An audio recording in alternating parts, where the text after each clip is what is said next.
The most controlled man in any room is not the one who smiles. It's the one you're afraid to push too far. And somewhere along the way, you forgot that. You were taught to be agreeable, to be pleasant, to shrink yourself into shapes that made other people comfortable. You were told that kindness was strength, that turning the other cheek was noble, that the meek somehow, impossibly, would inherit the earth. But look around. Look at who actually inherits the earth. It is not the meek. It is not the gentle. It is not those who apologize for existing. It is those who carry within them a silent, unmistakable warning, a presence that whispers without speaking, "Do not test me."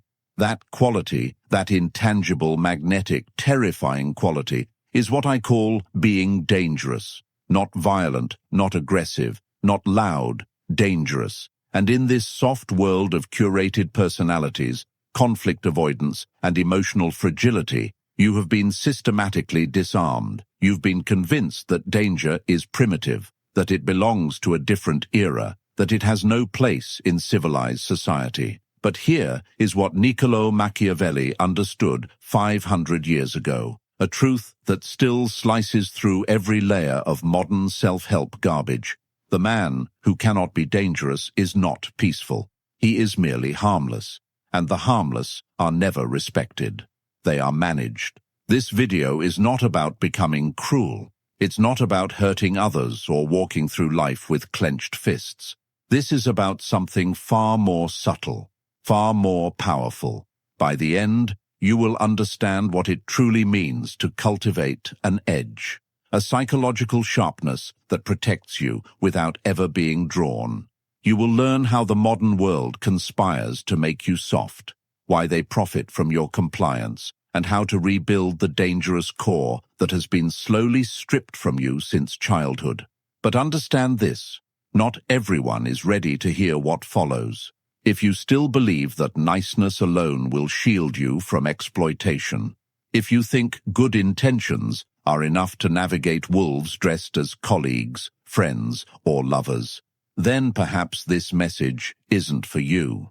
But if something in you already knows, if there's a voice buried deep that whispers, "I've been too accommodating for too long," then stay.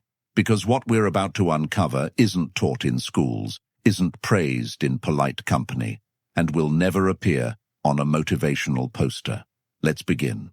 There was a time when every man carried a knife, not metaphorically, literally, a blade at the hip, a tool, a statement, a reminder to the world and to himself, "I am capable." This wasn't about violence, it was about acknowledgement, an unspoken social contract that said, "We are all dangerous here, and because we all are, we treat each other with respect." Machiavelli lived in that world. Florence in the late 1400s was not a place for the timid. City-states warred for dominance. Alliances shifted like sand. Betrayal was not a question of if, but when. And survival, true survival, required more than good intentions. It required teeth. Machiavelli saw men rise and fall, not based on virtue, but on their willingness to be feared when the moment demanded it. He observed what centuries of sanitized philosophy tried to hide. That power flows toward those who are perceived as capable of wielding it. He wrote in The Prince, "It is better to be feared than loved if you cannot be both." That line is famous, quoted endlessly, usually misunderstood. People read it as an endorsement of tyranny, as permission for cruelty. But look closer. Machiavelli never said to be cruel. He said to be capable of it, to carry within yourself the potential for decisive, overwhelming force, and to let that potential be sensed by others. The difference is everything. The cruel man is reactive. He punishes because he cannot control himself. He lashes out because he lacks internal strength. His violence is weakness wearing a mask, but the dangerous man is something else entirely. He is restrained, composed, still, and precisely because of that stillness, everyone senses the depth beneath. There's an old concept in Italian called terribilità. It was used to describe Michelangelo, not his art, but his presence, his ability to walk into a room and silence it. Not through threats, through weight, through an aura of such concentrated power that even popes hesitated before crossing him. That is the quality we've lost. That is the quality this soft world has stolen from you. It didn't happen by accident. The systematized weakening of the human spirit is perhaps the most successful psychological operation in history. It began with good intentions, as all manipulation does. Schools taught you to share, to cooperate, to suppress the competitive instinct that once kept your ancestors alive. You learned to wait your turn, to defer to authority, to never, under any circumstances, make a scene. Conflict resolution became the highest virtue. Not conflict mastery, which requires strength, but conflict avoidance, which requires only cowardice rebranded as maturity. And slowly, without realizing it, you absorbed a message repeated 1,000 different ways. Dangerous is bad, safe is good, power is suspicious, compliance is virtue. By the time you reached adulthood, the conditioning was complete. You had internalized a world where standing your ground was aggressive, where setting firm boundaries was toxic, where carrying yourself with unapologetic authority was intimidating. And intimidating, you were taught, is the worst thing a person could be. But ask yourself this: who benefits when you are easily intimidated? Who profits when your first instinct is to appease rather than assert? Not you. The answer is everyone who seeks to control you. Employers who want labor without resistance. Partners who want compliance without negotiation. Systems that want conformity without question. Machiavelli understood this dynamic with surgical precision. He wrote, "Men are so simple and so subject to present necessities that he who seeks to deceive will always find someone who will allow himself to be deceived." The softening is not an accident, it is a strategy. A population of harmless individuals is a population that is easily governed, easily sold to, easily manipulated. Dangerous men and women are inconvenient. They ask questions, they resist exploitation, they cannot be bullied into consensus. And so the world decided, we will make danger itself taboo, not violence. Violence is clumsy, prosecutable, often counterproductive. But danger, the quiet, internal capacity to devastate if necessary, that had to go. And for most people, it did. Look at the language of modern self-improvement. It's all about softening. Be vulnerable. Be open. Let go of your armor. Show your wounds. And there's truth in that. Vulnerability has its place. Connection requires openness. But vulnerability without power is just an invitation for exploitation. The message is never complete. It's always be soft. Never be soft when it serves you, and dangerous when it doesn't. The most predatory individuals on earth didn't read a single book about healing their inner child. They studied the people who did, and they learned to recognize prey by the vocabulary of surrender. You were disarmed with kindness. Now let's talk about rearming. Here is the paradox most will never grasp. The truly dangerous are often the most peaceful. They do not start fights. They do not seek confrontation. They move through the world with a kind of quiet that unsettles people precisely because it cannot be decoded. Violence is loud. Danger is silent. Violence is reactive. Danger is patient. Violence desperately needs to prove itself. Danger has nothing to prove. When I speak of becoming dangerous, I am not speaking of fists or fury. I am speaking of reclaiming something that lives inside every human being, but has been suppressed through shame, conditioning, and cultural programming. It is your capacity for intensity, your willingness to say no and mean it, your ability to walk away from situations that diminish you without explaining yourself, your refusal to be manipulated by guilt, obligation, or the social pressure of niceness. Machiavelli observed that men of power maintain control not through constant action, but through the perception of what they could do if provoked. He advised, never attempt to win by force what can be won by deception. But crucially, he also made clear that force must remain an option, not used recklessly, but present, visible, felt. This is what I call the weight of a person. Have you ever met someone who didn't raise their voice, didn't threaten, didn't posture, and yet you instinctively knew not to cross them? That's weight. It cannot be faked. It comes from a deep internal alignment, a knowing. I am capable, I am willing, and I am choosing right now not to. The choosing is critical. A man who cannot fight is not peaceful. He is merely unable. His peace is not a choice, it's a limitation. But a man who can devastate, who carries that capacity calmly within him, and who chooses stillness, that man has earned his peace, and everyone around him senses the difference. Human beings are exquisitely attuned to danger. 10,000 years of evolution have wired your nervous system to detect threats within milliseconds, long before your conscious mind catches up. We read micro-expressions. We sense tension in posture. We feel the difference between someone who is performing calm and someone who is calm.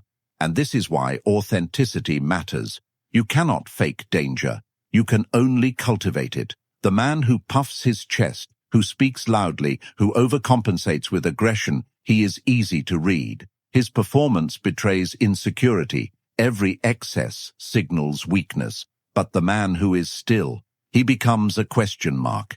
And question marks are terrifying to those who need to categorize you, predict you, and control you. Machiavelli wrote, "Men judge generally more by the eye than by the hand, because everybody can see you, but few come in touch with you." What he meant was simple. Image creates reality. If people perceive you as dangerous, you are functionally dangerous, whether or not you ever act on it. The perception alone changes how they treat you. It changes what they're willing to attempt. This is why presence matters. Not the theatrical, self-conscious presence of someone who's read too many body language books. Real presence. The kind that emerges when a person knows who they are, what they're capable of, and what they will not tolerate. You cannot manufacture this overnight, but you can begin. It starts with a question. What am I afraid to do that I know I should? Maybe it's speaking up when someone disrespects you. Maybe it's walking away from a situation that drains you. Maybe it's saying no to someone who has relied on your compliance. That moment, the one your body tenses around, is precisely where your danger lives. And every time you avoid it, you bury yourself a little deeper. Conversely, every time you move toward it, not with aggression, but with cold, deliberate clarity, you reclaim a piece of the weight you lost. Here is an uncomfortable truth. Modern culture doesn't just tolerate weakness, it celebrates it. Victimhood has become currency. The fragile are platformed, the offended are amplified. And the strongest message a person can send in the contemporary world is, I am hurt, and it is someone else's fault. Why? Because victimhood is safe. It makes no demands. It removes responsibility. The victim cannot be criticized because they are suffering. They cannot be challenged because they are wounded. And most importantly, they cannot be feared because they have willingly surrendered the capacity for danger. This is exactly what certain power structures want. A population of self-identified victims never organizes resistance. They seek protection, not power. They look upward for saviors, not inward for strength. But look at those who actually shape the world. They do not identify as victims. Even when they have suffered greatly, and many have, they do not lead with wounds. They lead with will. Machiavelli wrote that, "Fortune is a woman, and if you wish to keep her under, it is necessary to beat and ill-use her." Crude language, deliberately provocative, and easily dismissed. But beneath the metaphor is a principle. Life rewards those who act upon it, not those who wait to be acted upon. Fortune, circumstance, luck, fate, does not favor the passive. It does not reward patience alone. It responds to audacity, to aggression, to movement. This is not cruelty. It is agency. The world is not designed to nurture you. It is designed to shape you into whatever role is most convenient for whoever holds power at the time. If you remain soft, you will be molded. If you become dangerous, you begin to mold. There is a part of you that has been exiled, a part that used to roar, that used to know exactly what it wanted and was unashamed to pursue it. When you were young, this part was still awake. You threw tantrums, you demanded, you weren't polite, you were alive in a primal, unedited way. And then, year after year, you were taught to bury it. Don't be too much. Don't take up too much space. Don't make others uncomfortable. You learned that your raw energy was a problem to be solved, that your ambition was arrogance, that your fire was dangerous, and dangerous was bad. So you dampened it.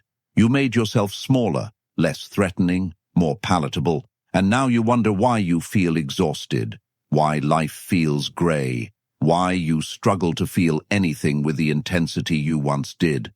It's because the fire was never extinguished. It was just buried, smothered, buried alive, and it is waiting for you to dig it out. Carl Jung, a psychologist who understood the shadow better than perhaps anyone, wrote, "The most terrifying thing is to accept oneself completely." Why terrifying? Because complete self-acceptance means accepting your danger. It means acknowledging the part of you that could destroy, manipulate, dominate, not because you will, but because you could. This is what Jung called integrating the shadow. The shadow is not evil. It is simply the parts of you that were deemed unacceptable and banished to the unconscious. And your capacity for danger? That was one of the first things to go. Reclaiming it doesn't mean becoming violent. It means becoming whole. A whole person contains light and darkness, gentleness and severity, compassion and the capacity for devastating force. When both exist in balance, you become something rare, a person who chooses kindness not out of weakness, but out of strength. That choice, conscious, deliberate, rooted in capacity, is what gives kindness its meaning. A lamb is not kind for refusing to attack. It simply cannot. A lion who chooses peace, that is something else entirely. That is dangerous. Let me be specific. Being dangerous in the modern world does not require physical strength, though that helps. It does not require wealth, though resources create options. It does not require a network of powerful allies, though isolation is vulnerability. What it requires, first and above all, is internal non-negotiability. There must be lines within you that cannot be crossed, not external rules imposed by society, but personal absolutes that you would defend with everything you have. Most people have no such lines. They will tolerate almost anything if the social pressure is strong enough. They will abandon their values when the group disapproves. They will sell out their integrity for approval, comfort, or convenience. That is what makes them manageable. The dangerous person is unmanageable. Not because they are rebellious for its own sake. Rebellion without purpose is adolescence, not power. But because they have core commitments that cannot be bought, bullied, or negotiated away. Machiavelli warned that the promise given was a necessity of the past. The word broken is a necessity of the present. He understood that most people operate by convenience, that their commitments are performances, not realities, that their loyalty extends precisely as far as their comfort. The dangerous person operates differently. When they commit, they mean it. When they draw a line, they hold it. When they speak, their words carry weight, because the listener knows they are backed by something real. That something real is not physical force. It's psychological certainty. The certainty that you will not waver, that pressure will not move you, that manipulation will find no purchase. This certainty is felt, not explained. And once it becomes your foundation, everything changes. People stop testing you, not because you've threatened them, but because they sense there is no point. Negotiations become different. You no longer feel the frantic need to prove, persuade, or appease. You state your position with calm finality. And if it's not accepted, you walk away. Relationships become different. You attract those who respect strength and repel those who seek to exploit weakness. The quality of every human interaction improves. Your own internal experience becomes different. The constant anxiety of, "Am I enough?" begins to quiet. Because the answer stops being a question, it becomes a statement, "I am enough." And if you disagree, that changes nothing. There is a concept in martial arts called zanshin. It refers to the state of relaxed alertness that a warrior maintains even after a technique is executed. The mind remains clear. The body remains ready. There is no moment of vulnerability, no gap in awareness. This is the posture of the dangerous mind, not tension. Tension exhausts, distorts, and makes you reactive. But readiness, a soft vigilance, eyes open, energy conserved, ready to move in any direction the moment requires. Most people live in one of two states, dissociated comfort or frantic reactivity. They are either asleep or panicking, but the dangerous person lives in a third state, present, calm, and fully capable. Machiavelli admired this quality in Cesare Borgia, a man he studied closely during his diplomatic missions. Despite Borgia's many cruelties, Machiavelli observed something in him that transcended mere brutality, a capacity for stillness before decisive action. Borgia did not react. He assessed, he waited, and when he moved, the movement was final. This is not about admiring historical monsters. It is about extracting the psychological principle beneath their effectiveness. Stillness creates power. When you are still, others must move first, and in their movement, they reveal themselves. When you are still, your energy accumulates rather than dissipates. When you are still, the world comes to you, not because you are passive, but because stillness is gravity. The loud, frenetic, constantly reacting person has no gravitational pull. They are always in motion, always dispersed. But the still person draws people in, draws attention in, draws power in. This is the art of the dangerous. To do less while meaning more, to speak less while communicating more, to move less while accomplishing more. It is not passivity. It is precision. Let me tell you what happens when you stay harmless. Nothing dramatic. That's the cruelty of it. There's no sudden catastrophe, no single moment where you can point and say, "That's when everything fell apart." Instead, there's a slow erosion, a gradual accumulation of moments where you should have spoken but didn't, where you should have walked away but stayed, where you should have demanded respect but accepted less. Each compromise feels small, survivable, reasonable even. It's not worth the conflict. I'll let it go this time. Maybe I'm overreacting. And year after year, compromise by compromise, you become someone you no longer recognize. You look in the mirror and see a face that has learned to smile on command, eyes that have forgotten how to hold a gaze, a posture that has curved inward as if apologizing for taking up space. This is the cost of softness, not a dramatic collapse, a quiet disappearance. The person you could have been, the one who stood firm, who commanded rooms, who walked through life with weight and presence. That person dies in inches. And the worst part, no one notices, because the world doesn't mourn what was never born. The people around you adjust to your diminished version. They don't remember who you were before you started shrinking. They accept the smaller you as the real you, and eventually, so do you. Machiavelli wrote, "There is no avoiding war. It can only be postponed to the advantage of others." He was speaking of nations, but the principle applies to the self. Every conflict you avoid doesn't disappear. It compounds. Every boundary you fail to enforce becomes a precedent. Every time you tolerate disrespect, you train the world to expect your tolerance. You think you're keeping peace. You're actually surrendering territory. And one day, you wake up with nothing left to surrender, living in a life that was shaped entirely by other people's demands, wondering how you got here. That is the cost. Here is what they never tell you about predators. In nature, Predators are not cruel. They are not sadistic. They do not hunt for pleasure. They are simply awake. Their senses are alive. Their focus is complete. Every movement is intentional. Every decision is weighed against survival. Prey animals live in a different state. Constant low-level fear.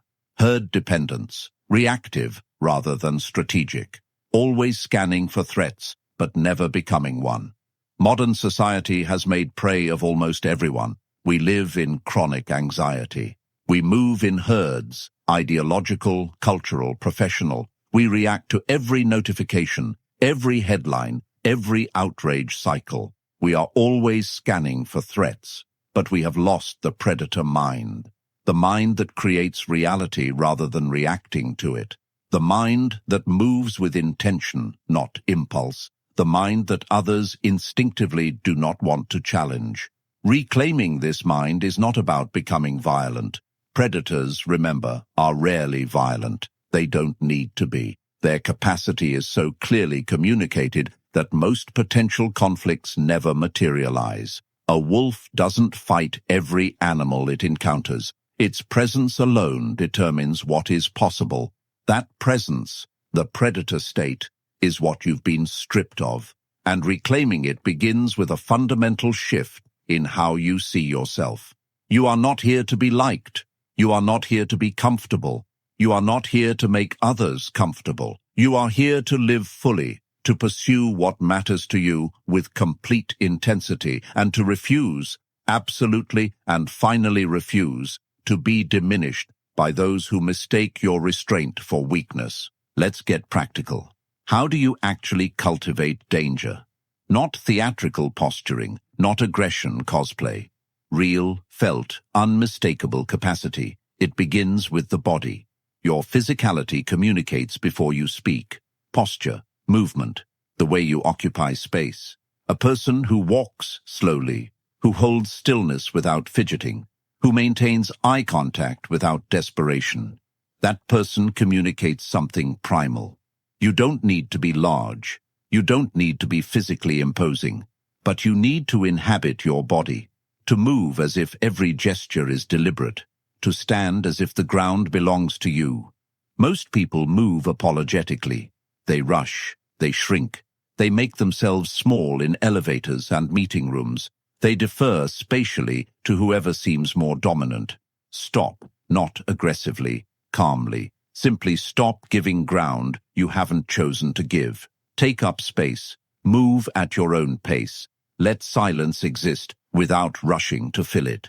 These micro-adjustments accumulate. They rewire how others perceive you, and more importantly, how you perceive yourself. Second, the voice. A dangerous voice is not loud. It is controlled. Slow your speech. Lower your register, not artificially, but by speaking from the chest rather than the throat. Eliminate filler words. Like. You know, these are verbal apologies. They signal uncertainty. They invite interruption. Speak as if every word costs something, because it does. The moment you become careless with language, you become careless with power. Pause before responding. Not anxiously, deliberately. Let the other person sit in the silence of your consideration. That pause communicates something words cannot. I am not reactive. I cannot be rushed. I will respond when I am ready. Third, the eyes. This is where most people fail. The soft person averts their gaze, looks down when challenged, glances away during confrontation. The dangerous person holds, not aggressively staring, not unblinking intensity, just steadiness. When someone speaks to you, look at them. When someone challenges you, don't look away first. When someone tries to intimidate, meet it with calm, patient stillness. The eyes reveal everything. And when your eyes communicate, I am not afraid of this moment, the moment changes. Fourth, the boundary.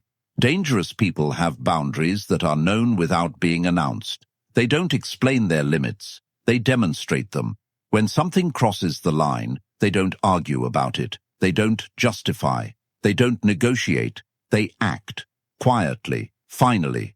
Maybe it's removing themselves from the situation. Maybe it's ending a relationship. Maybe it's a single sentence delivered with such cold clarity that no further discussion is needed. That won't happen again. Not shouted, stated, the way you might state that the sky is blue. And the person hearing it knows, without understanding exactly how they know, that it is true. This is the architecture of an edge. Not one dramatic moment, 1,000 small ones. A constant recalibration of how you move, speak, look, and enforce. Over time, it becomes who you are, and who you are becomes unignorable. Now we arrive at the deepest truth. Being dangerous is not enough. Danger without wisdom is chaos. Power without principle is tyranny. Strength without restraint is destruction. Machiavelli understood this, despite his reputation. He did not admire brutality for its own sake. He admired effectiveness, and effectiveness, he knew, required balance. The prince who was only feared would eventually be overthrown. The ruler who inspired only terror would find no loyal allies when fortune turned. Hence, it is necessary for a prince wishing to hold his own to know how to do wrong and to make use of it or not, according to necessity. According to necessity. Not always, not carelessly, not as a first resort, but available, present, ready. The truly dangerous person is not someone who has abandoned ethics. They are someone who has internalized ethics so deeply that they no longer need external enforcement.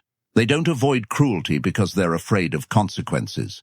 They avoid it because it's wasteful, inefficient, beneath them. But if cruelty became necessary, truly necessary, they would be capable, without hesitation, without the paralysis that afflicts those who have never made peace with their own darkness. This is what Jung meant by integrating the shadow. You don't become evil. You absorb the capacity for evil and place it under conscious control. The integrated person can be gentle because they have confronted their violence. They can be patient because they have felt their rage. They can be forgiving because they know exactly what they're capable of if they chose not to forgive. A kindness born from this integration is qualitatively different from the kindness of the merely harmless. It carries weight because the recipient senses that it is a choice, that an alternative exists, and that the person before them has selected compassion from a menu that includes devastation. That is the kindness of the dangerous, and it is the only kindness that is truly respected. Once you begin to change, truly change, the world will notice, and it will not approve. The people who benefited from your softness will resist your transformation. They will call it arrogance, coldness. They will say you've changed, and they won't mean it as a compliment. This is expected. Your softness served them.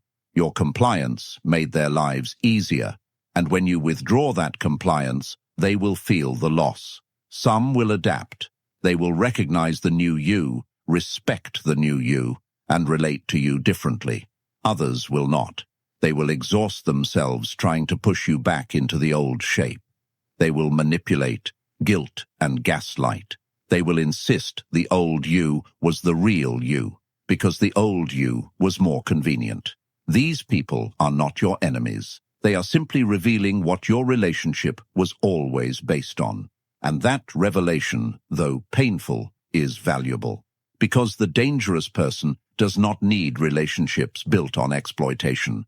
They can afford to let those go. They will build new connections, connections that recognize and respect their edge, rather than seeking to dull it. Machiavelli knew that transformation creates enemies. He wrote, "There is nothing more difficult to take in hand, more perilous to conduct, or more uncertain in its success than to take the lead in the introduction of a new order of things." But he also knew that the alternative, remaining safe, remaining the same, remaining soft, was a kind of death. Better to be tested and grow than to remain comfortable and stagnate. Better to lose connections that required your weakness than to keep them at the cost of your strength. Better to be dangerous and alone than harmless and surrounded. Though in practice, The dangerous are rarely alone. They attract a different kind of person, the kind who respects what they've become, the kind who carries their own edge. Iron sharpens iron, and the dangerous find each other. So here is where we arrive. You have been disarmed, deliberately, systematically. A soft world made you softer, because soft people are easier to control. They consume without questioning. They obey without resisting. They tolerate without limit. But something in you refused to die completely. Some ember remained. That ember brought you here, to these words, to this moment. And now you face a choice. You can return to sleep. Close this video. Tell yourself it was interesting but impractical. Go back to your life of strategic niceness and managed comfort. Or you can begin, not with grand gestures, not with dramatic confrontations, but with small acts of reclamation. The next time you feel the urge to apologize for existing, don't. The next time someone crosses a line, hold it. The next time you want to shrink, to accommodate, to make yourself smaller for someone else's comfort, refuse. Each refusal is a vote for the person you're becoming. Each act of dignified assertion is a brick in the foundation of your new self. It will be uncomfortable. You will be tempted to retreat. But discomfort is the price of transformation. And the person waiting on the other side of that discomfort, the integrated, controlled, unmistakably dangerous person, is worth more than every false comfort you'll leave behind. Machiavelli's final lesson is often overlooked. He did not write The Prince for tyrants. He wrote it for those who wanted to understand how power actually worked, so they could stop being victims of it. Knowledge is armor, and now you know. You know how the world softens you and why. You know what true danger is and what it isn't. You know that the choice is yours, and that no one will make it for you. One final truth. Being dangerous is not light. It is not freedom from burden. It is the exchange of one burden for another. The soft person carries the weight of constant fear. Fear of conflict, fear of rejection, fear of standing alone. The dangerous person carries a different weight, the weight of responsibility, the weight of knowing they could harm and choosing not to, the weight of living consciously in a world that rewards unconsciousness. But this weight is yours. The soft person's burden was imposed. The dangerous person's burden is chosen.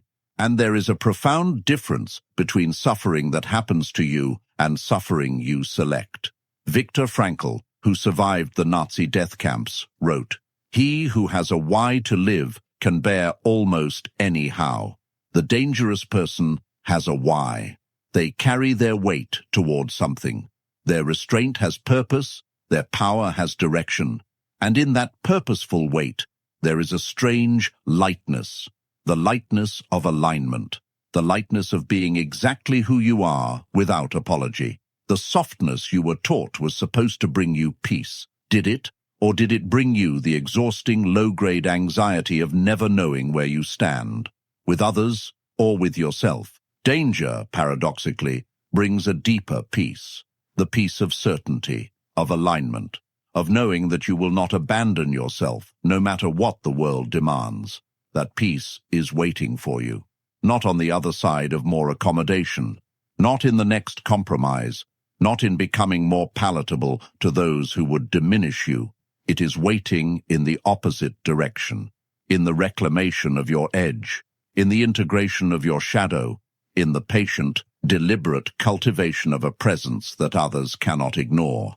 The soft world will continue softening. Let it. You have other work to do. The question was never whether you could be dangerous. You can. You always could. The question was whether you would permit yourself to be, whether you would stop apologizing for your own capacity, whether you would accept that power is not evil, only uncontrolled power is, whether you would finally decide that your comfort matters less than your integrity and your likability matters less than your self-respect. There is no arriving. This is not a destination where one day you wake up complete. It is a practice, a discipline, an ongoing conversation between who you are and who you refuse to become. But the conversation starts now, with this moment, with the next decision, with the small private act of choosing weight over ease. No one will applaud you for this. The soft world does not celebrate the dangerous, but you will know.